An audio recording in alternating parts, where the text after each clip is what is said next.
বিজস্তা আজকে ফের এসআইআর নিয়ে প্রধান বিচারপতির নেতৃত্বে বৈঠক রয়েছে বেলা 1:30 নাগাদ। কি জানা যাচ্ছে এই বিষয়ে? দেখো, এসআইআর নিয়ে ফের বেলা 1:30টায় কলকাতা হাইকোর্টে হাই ভোল্টেজ বৈঠক। এই বৈঠকের নেতৃত্বে থাকবেন প্রধান বিচারপতি সুজয় পাল। এছাড়াও থাকবেন কলকাতা হাইকোর্টের দুই বিচারপতি তপব্রত চক্রবর্তী এবং বিচারপতি অরিজিৎ বন্দ্যোপাধ্যায়। মূলত রাজ্যের মুখ্য সচিব, স্বরাষ্ট্র সচিব, ডিজিপি এবং কলকাতা পুলিশ কমিশনারের এই বৈঠকে উপস্থিত থাকার কথা। কলকাতা হাইকোর্টের রেজিস্ট্রার জেনারেলও এই বৈঠকে উপস্থিত থাকবেন। এছাড়া যে সমস্ত এসআইআর এর কাজে জুডিশিয়াল অফিসাররা রয়েছেন তাদেরও এই বৈঠকে ভার্চুয়ালি উপস্থিত থাকার কথা। কমিশনের পক্ষ থেকে আধিকারিকরাও এই বৈঠকে যোগ দেবেন।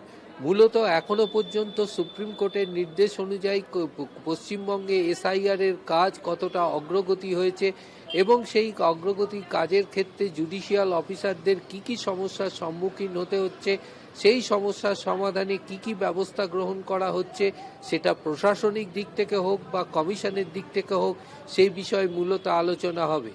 এছাড়াও যেটা জানা যাচ্ছে যে 400 অতিরিক্ত জুডিশিয়াল অফিসারদের যে পার্শ্ববর্তী রাজ্য থেকে আনা হচ্ছে, উড়িষ্যা এবং ঝাড়খণ্ড থেকে, সেই অফিসারদের কোথায় কোথায় এই দায়িত্ব দেওয়া হবে, কোন কোন কনস্টিটিউয়েন্সির দায়িত্বে থাকবেন তারা আসার পর তাদের এখানে থাকার ব্যবস্থা থেকে শুরু করে তাদের জন্য যে ইনফ্রাস্ট্রাকচার প্রয়োজন সে বিষয়ে প্রশাসনিকভাবে বা আইন শৃঙ্খলার দিক থেকে বা কমিশনের তরফ থেকে কি ব্যবস্থা গ্রহণ করা হচ্ছে তা কিন্তু প্রধান বিচারপতি এই বৈঠকের মাধ্যমেই জেনে নেবেন এবং সেখান থেকেই সিদ্ধান্ত হবে যে এই অফিসারদের কোথায় কোথায় রাখা হবে এবং এই অফিসাররা কি ইনফ্রাস্ট্রাকচারের মধ্যে দিয়ে কাজ করবেন, কারণ তারা প্রতিবেশী রাজ্য থেকে আসছেন এবং তাদের সহযোগিতার জন্য কমিশন কি ব্যবস্থা করেছে সেই বিষয়টিও নিয়েও কিন্তু এই বৈঠকে আলোচনা হবে। মূলত এখনো বিচারপতিদের আসার কথা রয়েছে, তারা কি আজই রাজ্যে আসতে চলেছেন? দেখো, এখনো পর্যন্ত বিচারকদের নাম এখনো পর্যন্ত এসে পৌঁছয়নি।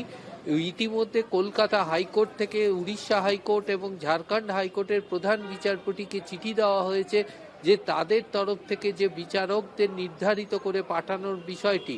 তবে সেই দুটি হাইকোর্টের প্রধান বিচারপতিদের পক্ষ থেকে এবং ওখানকার প্রশাসনিক পক্ষ থেকে যে সমস্ত বিচারকদের নাম এসে তালিকা এসে পৌঁছবে তারপরেই জানা যাবে তারা আজকে কারা আসছেন এবং কবে আসছেন। যেটা জানা যাচ্ছে যে আজকের মধ্যেই এই বিষয়টি নির্ধারিত হয়ে যাবে